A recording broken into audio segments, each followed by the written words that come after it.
حسن کی حدیث وہ میں نے شروع کروائی تھی، ایک مطلب آپ کو یاد ہوگی، جس میں آپ نے فرمایا کہ 7 قسم کے افراد ایسے ہیں جنہیں اللہ تعالیٰ اپنے عرش کے سائے تلے جگہ عطا فرمائے گا جس دن کسی قسم کا سایہ نہیں ہوگا۔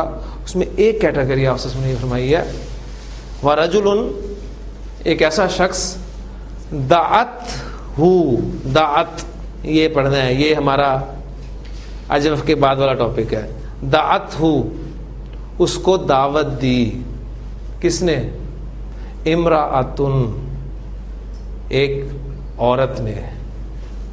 اس عورت کی 2 صفات بیان کی آپ سے اس نے، ذات منصب و جمال، ذو والا، ذات والی، مذکر مؤنث کا فرق ہے۔ ذات منصب و جمال، منصب والی اور حسن والی، یعنی اسٹیٹس والی اور خوبصورت عورت، 2 صفات کے ساتھ۔ اور دعوت کس کی دی؟ گناہ کی۔ وَرَجُلٌ دَعَتْهُ امْرَأَةٌ ذَاتُ مَنْصَبٍ وَجَمَالٍ فَقَالَ، تو اس نے کہا انی اخاف اللہ، میں تو اللہ سے ڈرتا ہوں۔ انعام کتنا بڑا ہے، اللہ تعالیٰ اپنے عرش کے سائے تلے جگہ عطا فرمائے گا۔ یہ وہ کیٹیگری ہے، جتنا بڑا انعام ہے کام اتنے مشکل ہے۔ یعنی یہ خاص طور پہ مرد حضرات تصور کریں، دعوت گناہ اور پھر 2 صفات کے ساتھ،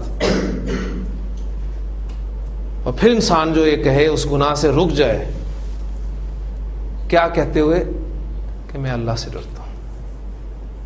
اس میں استاد محترم فرماتے ہیں کہ ہم سب ایک دوسرے سے ڈرتے ہیں، میں آپ سے ڈرتا ہوں، آپ مجھ سے ڈرتے ہیں۔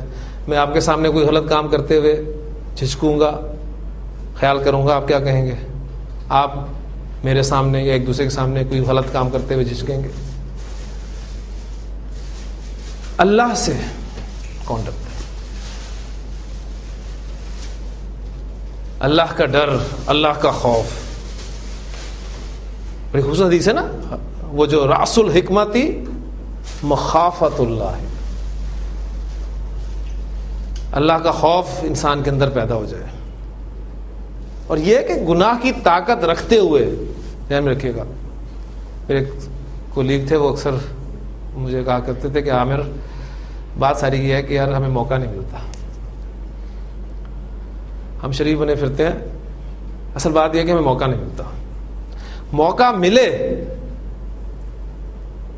اور پھر آپ باز آئیں، پھر آپ رکیں، یہ کہتے ہوئے کہ انی اخاف اللہ، میں تو اللہ سے ڈرتا ہوں، تو پھر کوئی بات ہے۔ اور ایگزامپل قرآن دیتا ہے، حضرت یوسف علیہ السلام نے کیا فرمایا تھا؟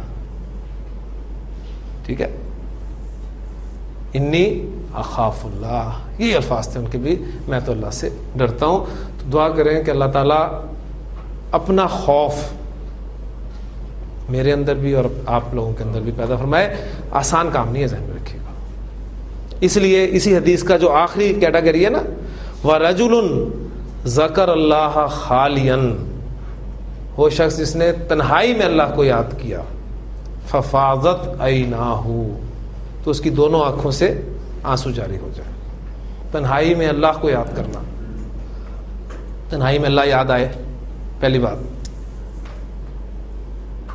آپ تنہا ہوں اور آپ کو اللہ یاد آئے، اور پھر اللہ یاد آ جائے، اور پھر آپ اس کی عظمت سامنے رکھتے ہوئے، اپنے گناہوں کے سامنے رکھتے ہوئے آپ کی آنکھوں سے آنسو جاری ہو جائیں، جس میں کوئی ریاکاری نہیں ہے، تو اس شخص کو بھی اللہ تعالیٰ اپنے عرش کے سایہ تلے جگہ عطا فرمائے گا جس دن کسی قسم کا سایہ نہیں ہوگا۔